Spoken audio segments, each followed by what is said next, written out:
Halo semua, perkenalkan nama saya Rika Nabarus, saya angkatan 2016, mahasiswa Agroteknologi Fakultas Pertanian Universitas Sumatera Utara. Baik, pada kesempatan kali ini saya akan menjelaskan beberapa teori tentang integrasi ternak. Apa sih integrasi ternak? Integrasi ternak adalah sistem pengolahan atau usaha yang mensinkronkan antara kegiatan sektor peternakan dengan bidang lainnya, seperti pertanian, perikanan, dan kehutanan, yang masing-masing sektor saling menunjang untuk meningkatkan produksi masing-masing di sektor tersebut. Pada kesempatan kali ini, saya akan membahas tentang hubungan antara integrasi ternak dengan perkebunan kelapa sawit. Kenapa demikian? Karena hari ini lahan kelapa sawit kita itu cukup luas di Indonesia, yaitu sekitar 14.320.000 hektar menurut BPS tahun 2019. Jika kita kalkulasikan hari ini dengan kebutuhan pakan sapi, yaitu sekitar 3% dari bobot badan, yaitu kalau kita kalkulasikan dari sapi dewasa sekitar 250 kg, berarti kebutuhan pakan sekitar 7,5 kg per harinya, atau sekitar 2,7 ton per tahunnya.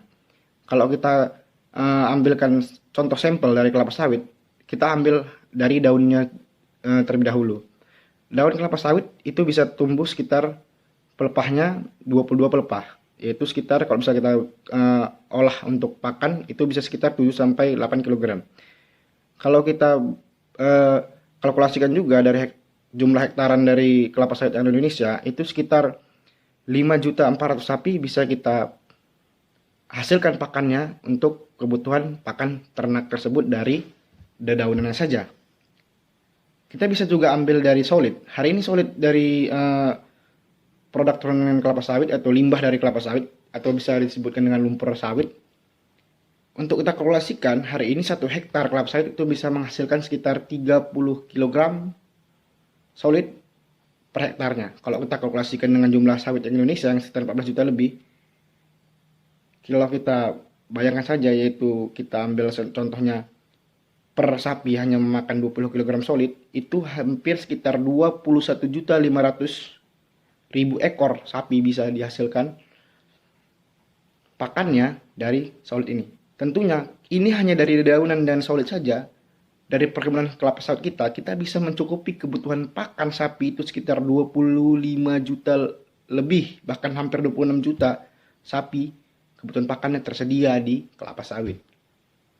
Selain dari hubungan ini, sapi juga bisa bermanfaat loh untuk tanaman kelapa sawit. Apa itu? Seperti contohnya kotoran sapi. Kita bisa memanfaatkan kotorannya sebagai bahan pupuk organik yang bisa kita jadikan hari ini sebagai pupuk pengganti dari pupuk anorganik yang hari ini cukup mahal harganya. Hari ini saya akan mengajak kawan-kawan untuk melihat bagaimana proses pengolahan limbah kotoran sapi menjadi pupuk. Ayo guys, kita lihat videonya. Gaji, fermentator, abu sekam, kapur, dan air bersih.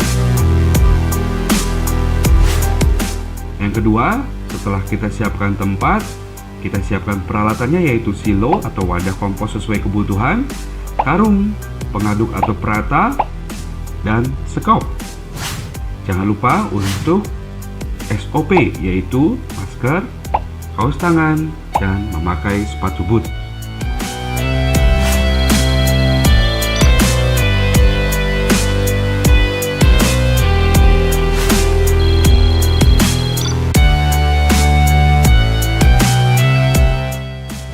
Untuk buat fermentor, ini kita siapkan air bersih 2,5 liter, dan ini fermentor.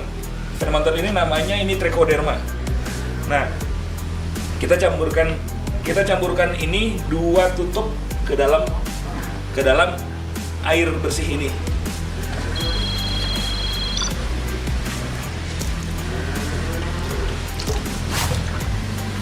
Dua tutup kita aduk rata. Kita diamkan 2 hari dan kita semprot ke kotoran sapi yang sudah kita keringkan. Kita keringkan sampai kadar air 60%. Kita campur dengan sabun gergaji, dengan abu sekam, dan di atasnya kita siram dengan fermentor ini. Lalu kita tutup rapat selama 21 hari. Sampai 21 hari kita tunggu dia matang, baru kita proses yang lain.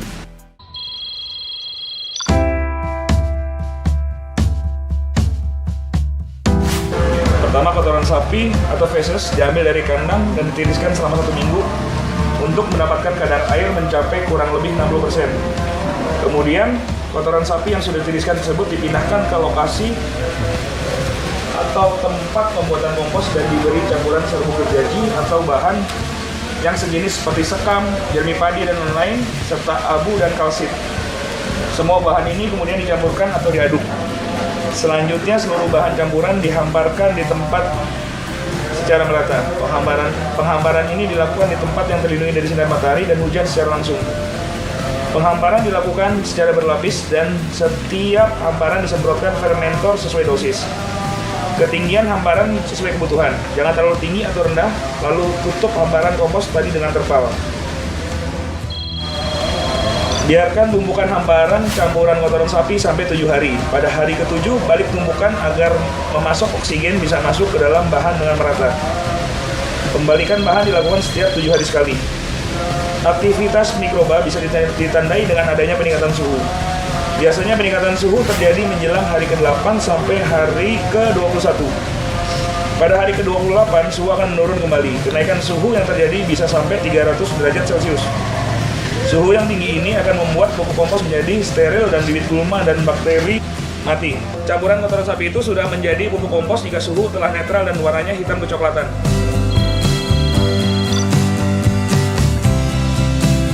Nah, ini salah satu caranya. Yang dari sana tadi kita campur ini, dan ini akan siap kita giling. Kita siap giling, kita haluskan sampai benar-benar dia halus untuk ke lahan sawah, lahan kebun, segala macam. Ini bisa dipakai.